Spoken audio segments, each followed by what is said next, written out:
Hey guys, I'm about to start the fiberglass process and start laying up the fiberglass on the back section of the car. And before I do, I just wanted to show you guys a few things. I went ahead and added some mold release wax to the surface of the tape just as a added insurance. So I used some of this high temp mold release wax stuff, and I applied about three or four coats to the back, and then I kind of wiped each coat off, just like you're waxing a car, really. On the last coat, I left it on, so it's extra thick, since I'm not really worried about the finish, because I'm not really making a mold. It's okay to leave the wax on. It adds a little extra insurance. So let's see. Oh, and I have these little nub things that you may have noticed now.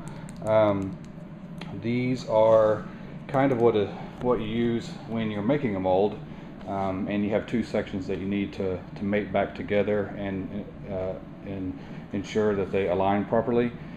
So basically I'm using that same technique here because I want to, after I get through laying 3 or 4 layers of fiberglass on top of this, and after it cures, I'm going to pop it off, and then I'll come back and remove this structure piece and all that metal webbing that's underneath it.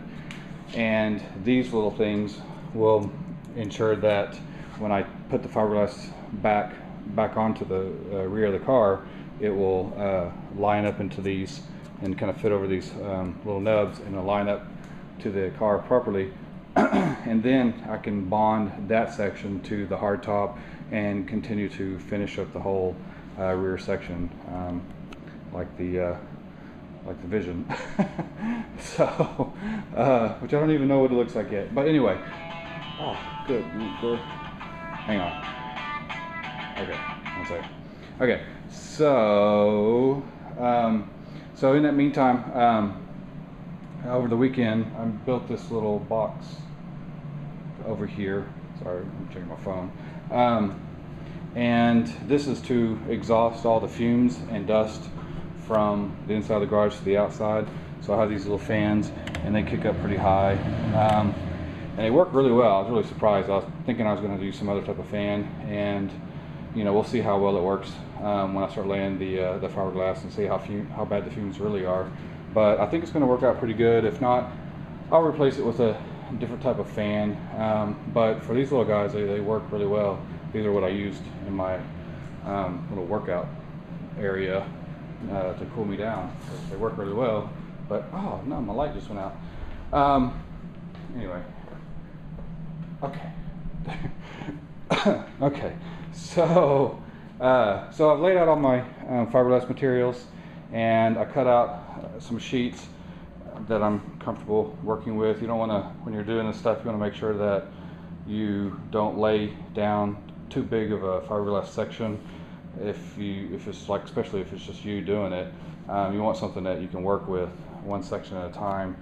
So each one of these little sections will use about a quarter of resin in one of these little buckets here. So at the 1/4 liter mark, that's how much each one of these will absorb, basically. And so I have a little dabby brush for dabbing all stuff in, and I made a new rolly thing. I don't know what to call this, but it's bigger. You guys have seen this in some other videos, and it's a lot longer. I'm using this because I'm hoping that it doesn't spray me with resin as much. So then of course I have my mask and gloves and all that jazz. So anyway, that's about it. So I will start with the fiberglass process and make sure I post that at the end of this. I'll see you guys in the next video later.